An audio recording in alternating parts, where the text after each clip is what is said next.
Amis cynophiles, bonjour et bienvenue dans cette vidéo dans laquelle on va évoquer 7 choses à savoir absolument sur le crédit social chinois qui est en fait un crédit de confiance plutôt financier.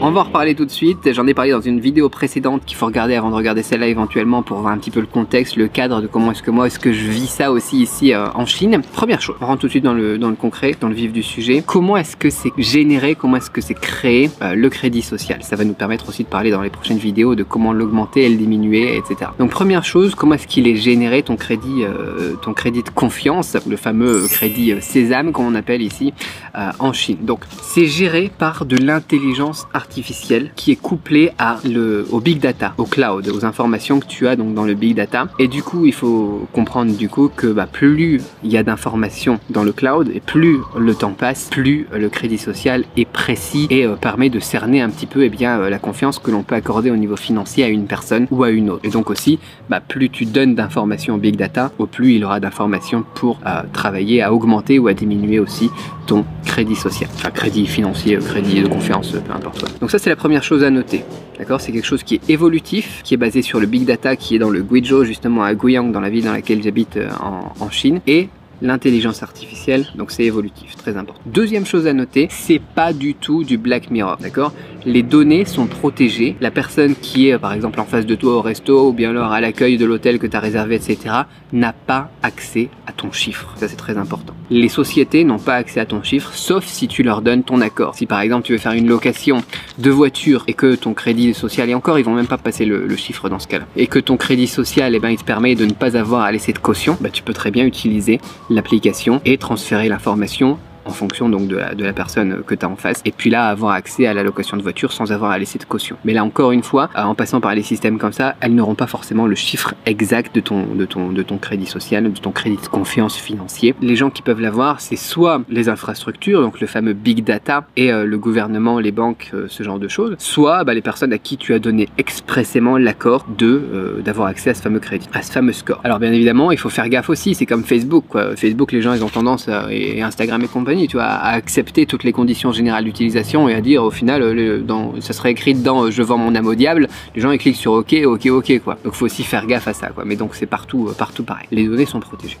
Troisième point, le crédit social est mis à jour une fois par mois, le 6 de chaque mois. Ça c'est aussi bon à savoir pour les personnes qui ont l'application Alipay aussi et qui veulent connaître leur propre score. Tout le monde peut l'avoir, tout le monde peut connaître ce score, voilà. Si ça vous intéresse, vous téléchargez l'application Alipay et puis voilà, vous pouvez voir ça, vous aurez un score qui vous sera donné tout de suite et ensuite ça sera mis à jour le 6 de chaque mois. Donc là c'est un peu le côté jeu, le côté voilà, on veut le faire évoluer, etc. Il y a des gens qui sont vraiment très accros là-dessus et qui veulent travailler à l'augmenter. Il y a une petite attente, donc au niveau marketing c'est aussi intéressant parce que c'est motivant pour ces personnes là pour essayer d'améliorer leur score, voilà. Mais d'un autre côté c'est pas un jeu et on en reparlera tout à l'heure. Quatrième point, le crédit donc social entre guillemets n'est pas un crédit social, il n'est pas une marque de l'honnêteté de chacun, d'accord? C'est pas quelque chose qui prouve que vous êtes une bonne ou une mauvaise personne, c'est vraiment quelque chose, comme je le disais tout à l'heure en intro et dans la dernière vidéo, qui est orienté business, qui est orienté banque, qui est orienté finance. Si vous avez un mauvais score, ça veut pas dire que vous êtes une mauvaise personne, ça veut dire que le crédit financier, la confiance financière qu'on peut vous porter est moindre. Et ça va être important pour les prochaines vidéos aussi sur l'augmentation et la baisse de ça. Ça veut dire que si vous êtes une personne qui est moins aisée, vous aurez forcément moins de confiance pour emprunter. Comme le crédit, le score qu'on vous attribue à la banque en France, si vous le connaissez pas, eh bien vous avez un score aussi.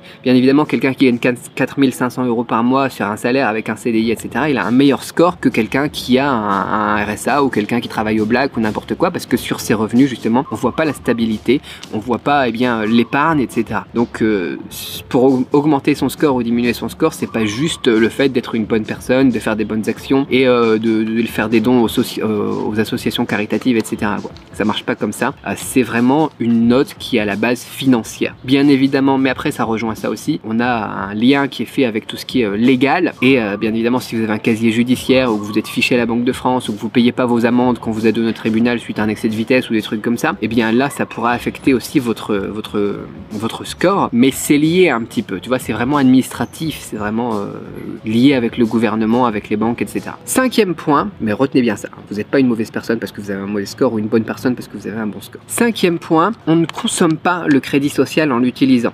Le crédit financier, le crédit de confiance, c'est pas par exemple, voilà, vous avez un score qui est à 700 et puis vous allez emprunter de l'argent et puis votre score diminue. Ce qui va faire diminuer ou augmenter vos scores, ça va être plutôt le fait que est-ce que vous avez remboursé cet argent et est-ce que vous l'avez remboursé dans les temps qui étaient impartis. Donc même d'ailleurs, si vous avez un score un peu faible et que vous empruntez de l'argent et que vous le remboursez dans les temps, eh bien votre score financier va augmenter parce que vous êtes une personne de confiance. Mais après voilà, ça va augmenter jusqu'à une certaine limite. Faut pas se dire je vais toujours emprunter de plus en plus pour toujours augmenter mon score et avoir un meilleur score financier, etc. à chaque fois. Non, il y a certaines limites, on en reparlera. Voilà. Rembourser les choses à temps, rendre les choses à temps, ça va vous permettre dans une certaine mesure, et on en parlera dans les prochaines vidéos, d'augmenter votre score. Mais pas forcément, donc comme je vous le disais, hein, c'est le 6e point. Si vous empruntez quelque chose et que vous le rendez dans les temps, ça va pas forcément toujours faire augmenter votre score, d'accord? Parce que c'est pas un jeu. On n'est pas là pour toujours emprunter plus et rembourser à temps et voir son score augmenter, d'accord? Il y a vraiment un niveau où ça s'arrête et où d'autres paramètres rentrent en jeu, comme le fait d'être plus riche, d'avoir un meilleur salaire, ce genre de choses. Donc ça va dépendre de vous. Ce qui va être important, c'est d'avoir une certaine stabilité aussi et d'emprunter en fonction de vos moyens et d'utiliser des choses aussi en fonction de votre environnement. Et 7e point à savoir sur le crédit de confiance chinois, c'est que justement on sait pas tout. Tu vois, il y a des trucs qui vont te permettre d'augmenter ton crédit jusqu'à par exemple 650, ton score de confiance, mais il y a des trucs, si tu as déjà 650 et que tu fais ce genre de choses là, bah, ça va pas t'augmenter ça servira à rien au final quoi. Et la fourchette aussi, tu vois, je crois que ça commence à 350 ou à 390, le score minimal que tu peux avoir, et le maximum c'est 950, une information supplémentaire. Voilà pour les choses à savoir sur le crédit de confiance chinois. J'espère que ça t'aide. Si tu as d'autres questions là-dessus, donc pour mieux comprendre ça par rapport à ce que les médias nous proposent dans tout ce qui est voilà, journaux et JT et reportages un peu bidons, n'hésite pas à mettre ça dans les commentaires, je me ferai un plaisir de répondre. En attendant, abonne-toi, on continue, on a encore 2 vidéos sur la thématique à traiter.